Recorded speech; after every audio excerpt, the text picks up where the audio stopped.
안녕하세요, 광주 미TV입니다. 오늘은 난자질 개선에 효과가 있다고 요즘 많이 소개되고 있는 나드 부스터라는 물질에 대해서 알아보고 실제 효과가 있는 것인지 발표된 논문들을 살펴보도록 하겠습니다.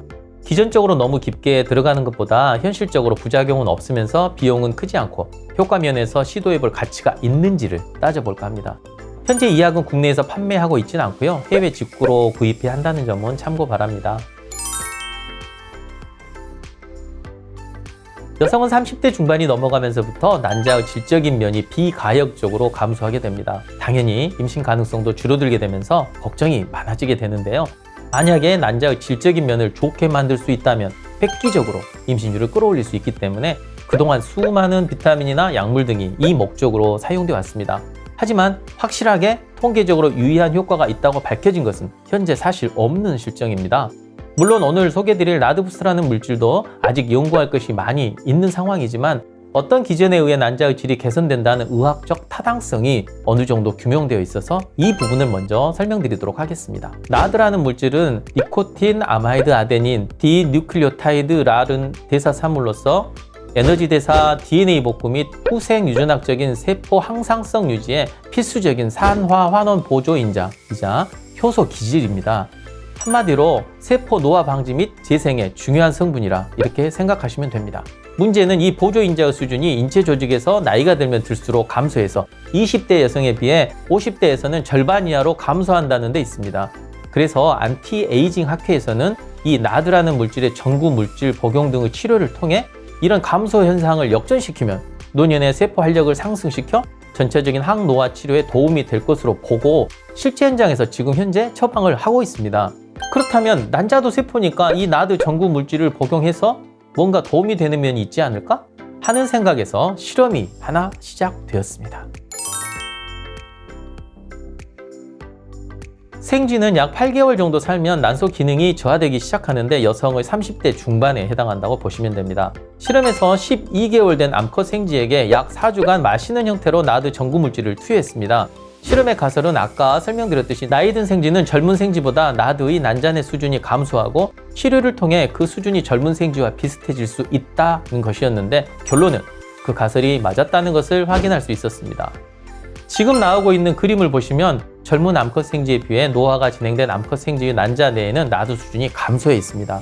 그러나 이 암컷 생쥐에게 4주에 거쳐 일정 용량의 나드 전구 물질을 투여했더니 배란율이 상승하고 건강하게 5일까지 배아가 잘 발달하는지 보는 호배기 배아 생성률도 상승했으며 정상 출산율도 통계적으로 유의하게 좋아졌습니다. 인간에게는 해당 사항이 없지만 한 번에 낳는 새끼의 숫자도 좋아졌으며 난자세포의 감수 분열 정도도 좋아졌고 유산율은 감소했습니다.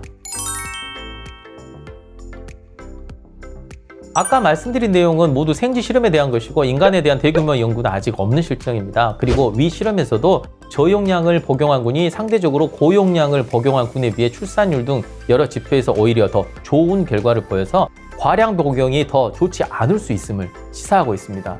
그래서 이 연구 논문의 저자들은 완전한 연구가 이루어지기 전까지는 임신을 위해 나드 부스터를 복용하는 것을 권하지 않는다라고까지 말하고 있습니다. 현재 항노화 물질로서의 나드 전구 물질의 복용량은 하루 100mg입니다. 결론은 임상 실험이 없기에 저자들은 난임 치료 목적으로 나드 전구 물질을 사용하는 것을 반대하고 있습니다. 그러나 항노화 치료로서의 이 물질의 안정성은 오랫동안 입증되어 왔기 때문에 복용에서 부작용이 발생할 가능성은 매우 낮다고 생각합니다. 저 역시 이래도 안 되고 저래도 안 되는 그러면서 난자가 거의 나오지 않거나 배아의 질적인 면이 매우 좋지 않을 경우에 선택적으로 복용을 권하고는 있지만 학회나 저명한 저널의 임상실험 결과가 없는 상황이라 많이 고민이 되는 것도 사실입니다. 환자분들 역시 무조건 이 약을 사서 드시는 것은 금하셔야 하고요. 두어 달 정도 쉴 때 사용해 보는 것 정도 또는 난자 채취 전까지 복용하는 것 정도로 조심해서 접근하시길 다시 한번 말씀드립니다. 항노화 치료로 복용했던 경우로서 대부분의 의사들은 이 전구 물질이 특별한 부작용은 없다고 말하고 있고 동물 실험에서 하루 300mg을 3달간 복용했지만 별 문제 없다는 보고도 있습니다. 항노화 치료를 위해서는 통상 하루 두세 알, 즉 200에서 300mg을 복용하게 되지만 난자질 개선을 위한 용량은 아직 정해진 게 없습니다. 그래서 대개 하루 한 알, 즉 100mg 저용량을 추천드리고 있지만 무슨 근거가 있는 것은 아니고 동물 실험에서 고용량보다는 저용량에서 더 효과가 있어서 대개 그렇게 처방하는 것으로 알고 있습니다. 결론은 나드 전구물질은 아직 임상실험에서 확실하게 효과가 규명되지 않았고 용법이나 용량, 부작용 등에 대해서 정확한 지침이 있지 않다. 그러므로 정말 이 치료가 주는 이익이 위험성을 상회한다고 판단되는 경우에만 선택적으로 사용하자. 부작용은 없다고 하지만 3달 정도 복용하고 일단 중단한 다음 주치의와 상의하자. 이것은 아직 이견이 있습니다. 용량은 항노화 치료 용량보다는 적게 복용하는 것이 좋겠다. 마지막으로 인체 실험의 결과가 없기 때문에 최종 판단은 환자 부부와 의사가 함께 고민한 후 복용 여부를 결정하자입니다. 몇 가지 동물 실험이나 선충류에 대한 나드 전구 물질의 효능에 대한 저자들의 논지는 임신율 개선에 효과가 있다는 것입니다. 사람도 비슷하겠지만 저자들이 연구한 적이 없어서 자신 있게 복용하세요 라고 말만 하지 못한다. 그런 뉘앙스로 이해하시면 되겠습니다. 저 역시 확실하게 말씀 못 드리는 점 이해 바랍니다. 그럼 좋은 하루 되시고 시청해 주셔서 감사합니다.